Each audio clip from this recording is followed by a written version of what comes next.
Hi, we are the second half of the first team, and today we will talk about the contradictions of dual heritage nation when dialogue stops.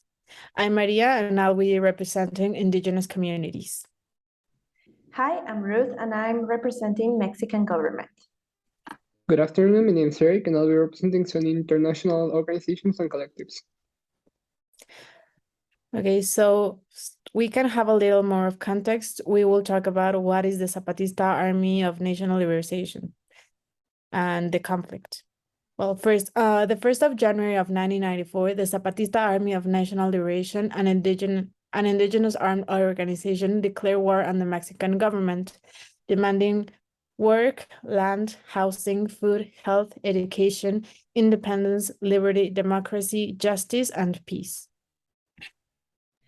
Along with this rising movement, the Mexican government was focusing on the North American Free Trade Agreement, for short, NAFTA, an international agreement signed by the governments of Canada, Mexico, and the United States that came into force on January 1st, 1994. The government placed its economic priority on this national beneficial event and neglect the demands and needs of this group of people. Well, the Zapatistas considered this as a government betrayal by opening opportunities for the US and Canadian big agrarian business to buy or rent their lands.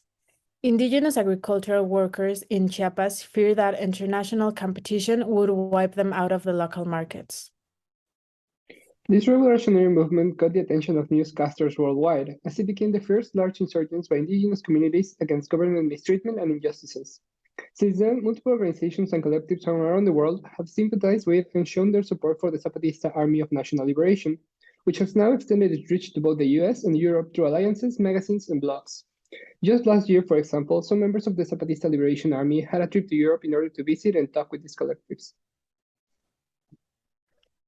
Well, the war ended with the signing of the San Andres Accords, which are agreements reached between the Zapatistas and the Mexican government, which granted autonomy, recognitions, and rights to the indigenous population of Mexico.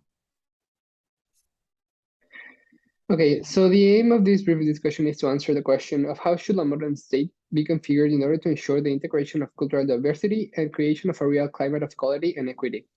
Now we have given a little bit of context regarding the situation, I would like to ask both of you, what are your postures? Well, so Mexico has the largest indigenous population in Latin America, which is approximately 15% of the total Mexican population. This according to the United Nations. According to the INEGI, which is the Mexican National Institute of Statistics and Geography, Chiapas has 1.1 million indigenous people, representing 27.2% of the state's local population. Throughout Mexican history, Chiapas indigenous people have been excluded from the governmental decision-making process, as well as from enjoying basic human rights and services, such as education and healthcare. The Zapatista movement was formed to represent the rights and aspirations of Chiapas indigenous people. They demanded that the Mexican government put an end to the indigenous segregation and oppression. Another of their demands was to have diversity respected, control over native territories, and resources with them. This oppression was exacerbated by the enactment of NAFTA, which is viewed as a threat to indigenous people. This is why the Mexican government has been striving to protect indigenous human rights in Mexico, highlighting their determination and autonomy within our nation. Through providing laws and norms like the law of the National Institute of Indigenous Villages, in Spanish, el Instituto Nacional de los Pueblos Indígenas, a law that defines, regulates, design, establish, execute, guide, coordinate, promote, monitor, and evaluate policies, programs, projects, and strategies and public actions to guarantee the exercise and implementation of the rights of peoples, natives, and this group of people, indigenous people in Mexico. Okay, since news about the Zapatista Army of National Liberation is spread around the world, larger organizations such as the United Nations, the European Union, and even from the United States, the Organization of American States Secretariat for Political Affairs have pronounced themselves about this conflict, yet they have only stated that they support indigenous communities. They have never, or so far, done anything tangible to support the situation. And it's currently impossible to pressure the government into doing something as well by these larger organizations or parties. I think that those who have done more perhaps for the Zapatista movement are the smaller groups coming from mainly Europe, but also Latin America and the United States, which claim to have the same mission of the Zapatista army. They have sympathized, they have taken the Zapatistas' mission as their own, also because they think there are some injustices against native communities in their countries that can be solved, and they have been inspired by this movement lately. So I think a lot of support is coming from these smaller groups. It has proven that there's larger problem. These are indicative of a conflict that not only occurs in Mexico, but also occurs in other parts of the world. And I think it's important to take this into account when discussing this whole issue. What do you guys think about it?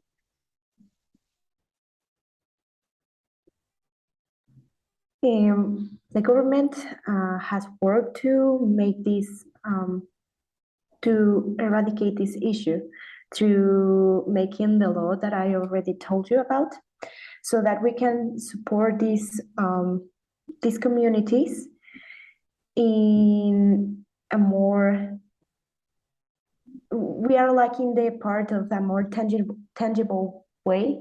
We have the laws, we have it written by letter, but we are lacking that part. So we need to work on that. So what are your necessities and demands, indigenous people? Well, so according to the Mexican Commission of Indigenous Development, 67% of Mexico's indigenous population works in the agricultural section. That is why NAFTA's enactment affects indigenous communities, because they mainly get their money through what they sell.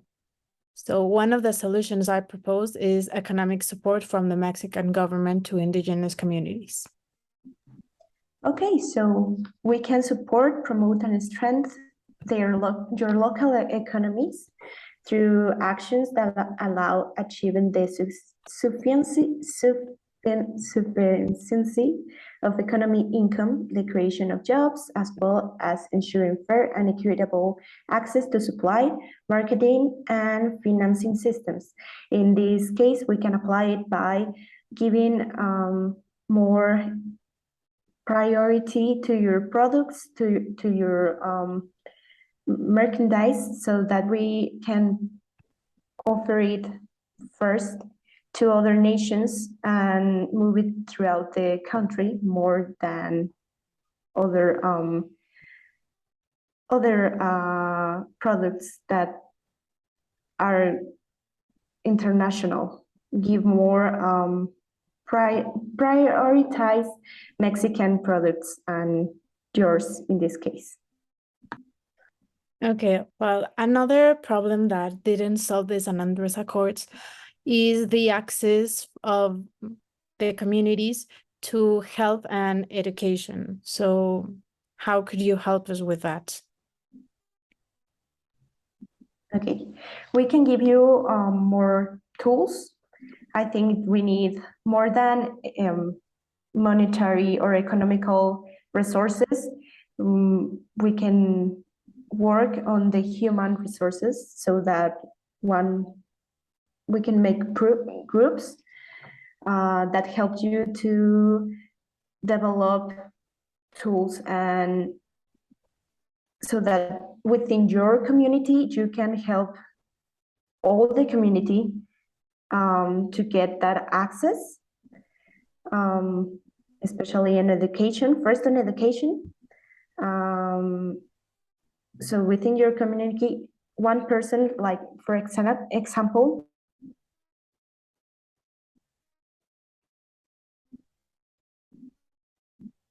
giving those tools to one person so that it doesn't have to be only one person. It can be like a group of people, a little group of people, so that it can be spread within the community. Am I Yes, explaining and I myself? agree that would be a good solution. Okay, so what I'm partially deriving from this conversation and your participations is that this is not so much of a legal issue, but rather logistics issue. We have to find a way to enforce the already created laws, and I think we have reached kind of like a very satisfying discussion. I think I can also partially help with this. There are some of the smaller groups I talked about. They have been trying to provide their support long distance, but haven't been able due to some kind of like trouble with how international support works. Maybe you can help me with that, Mexican government, kind of like just to be able to get that support from international land to Mexico. And maybe this could provide an example of how we can kind of like collaborate in order to reach certain agreements with the indigenous community, make of this situation a good example of how things can be done and can be solved through agreements, through discussions, tracking points. I think that's very important. And well, I think that settles it for now. What do you guys think? I think that would be a real good, a beneficial help to all our country, especially the indigenous community. So yeah, we can work it out through agreements and discussion, more discussion to plan it so that it works in the most efficient way. Okay, sure. It will be hard, but we'll try our best. What do you think about this indigenous communities?